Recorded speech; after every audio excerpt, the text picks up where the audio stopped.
प्रभु यीशु मसीह के नाम से आप सबको जय मसीह की। जीसस लवर चैनल में आप सबका स्वागत है। पिछली काफ़ी वीडियो हमने डाली हैं, आपने लाइक किया है, शेयर किया है, उसके लिए धन्यवाद। आगे भी इस तरह करते रहें। प्रिय भाई बहनों, आज का जो टॉपिक है वो है शिष्यता, चेला बनना। खुदावंद के कलाम में प्रभु यीशु मसीह की सबसे बड़ी कमांड है, महान आज्ञा है। उसके बारे में जरा मैं पढ़ता हूँ। मत्ती रचित सुसमाचार और लिखा है 28वां अध्याय और 18 से लेकर 20 तक मैं आपके साथ पढ़ना चाहता हूँ। आपके सामने लिखा है, यीशु ने उनके पास आकर कहा, स्वर्ग और पृथ्वी का सारा अधिकार मुझे दिया गया है, इसलिए तुम जाओ, सब जातियों के लोगों को चेला बनाओ और उन्हें पिता और पुत्र और पवित्र आत्मा के नाम से बपतिस्मा दो और उन्हें सब बातें जो मैंने उन्हें आज्ञा दी है मानना सिखाओ, और देखो मैं जगत के अंत तक तुम्हारे साथ हूँ। प्रिय भाई बहनों, जब हम बपतिस्म लेते हैं तो बहुत सारे लोग विश्वासी बन के बैठ जाते हैं। यहाँ पे परमेश्वर के वचन में यूं नहीं लिखा कि मैं तुम्हें विश्वासी बनाता हूँ, जब जाओ सारे जगत में तुम विश्वासी बनाओ। नहीं, ऐसे नहीं लिखा है। ऐसे लिखा है कि सारे जगत के लोगों को चेला बनाओ। चेला हमेशा, जो शिष्य होता है, स्टूडेंट होता है, अपने गुरु के आगे हमेशा झुका रहता है। और परमेश्वर का वचन कहता है, जो झुकता है परमेश्वर उसको बहुत उठाता है। एक एग्जाम्पल आज मैं आपको देना चाहता हूँ। मत्ती रचित सुसमाचार उसका 12वां अध्याय है और उसका 1 से लेकर 7 तक मैं आप सबके सामने पढ़ना चाहता हूँ।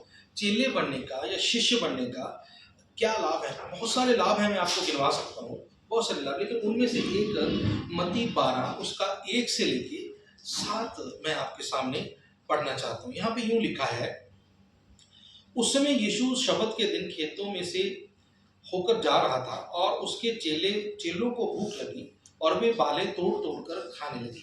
फरीसियों ने यह देखकर उससे कहा, देख तेरे चेले वह काम कर रहे हैं जो शबत के दिन करना उचित नहीं। उसने उनसे कहा, क्या तुमने नहीं पढ़ा कि दाऊद ने जब वह और उसके साथी भूखे हुए तो क्या किया? वह कैसे परमेश्वर के घर में गया और भेड़ की रोटियां खाई, जिन्हें खाना ना तो उसे उचित था और ना उसके साथियों को, केवल याजकों को उचित था। क्या तुम व्यवस्था में नहीं पढ़ा? क्या तुमने व्यवस्था में नहीं पढ़ा कि याजक शपथ के दिन मंदिर में शपथ के दिन की विधि को तोड़ने पर भी निर्दोष ठहरते हैं? और मैं तुमसे कहता हूँ, यहाँ वह मंदिर में से भी बड़ा है। यदि तुम इसका अर्थ जानते तो मैं दया से प्रसन्न होता हूँ, बलिदान से नहीं, तो तुम निर्दोष को दोषी न ठहराते। मनुष्य का पुत्र तो शपथ के दिन का भी प्रभु है। प्रिय भाई बहनों, यदि आप इस वचन को पढ़ेंगे तो हम सबको समझ में आएगा।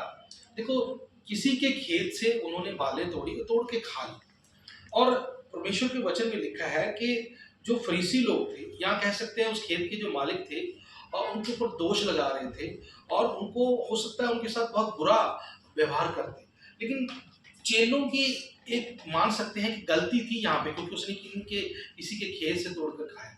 लेकिन वहाँ हम देखते हैं कि उनके पक्ष में स्वयं यीशु मसीह स्वयं वहाँ पे खड़े हो गए। कितनी बड़ी बात है कि है गलती, लेकिन फिर भी उनको फरीसियों को छूने तक नहीं दिया अपने चेलों। इससे क्या समझ में आता है? इससे यह बात हमको समझ में आती है कि आपके पक्ष में हमेशा, मतलब चेलों के पक्ष में हमेशा प्रभु यीशु मसीह खड़े हो जाते हैं। चाहे भले ही चेलों की कमजोरियां थी, कमियां थी, फिर भी हर जगह प्रभु यीशु मसीह उनके पक्ष में खड़े हो जाते हैं। इसलिए आज इस वचन के आधार पर मैं आप सबसे कहना चाहता हूं कि विश्वासी बन के बैठे मत रहो, चेले बनो। जब आप चेले बनेंगे तो प्रभु यीशु मसीह आपकी हर एक परिस्थिति में आपका पक्ष लेंगे। हमें कमजोरियां हैं, कमियां हैं, लेकिन कमजोरियों में परमेश्वर हमारा हमेशा साथ देंगे। इस वचन के द्वारा परमेश्वर आपको बहुत आशीष दे। आप सबको जय मसीह की। God bless you.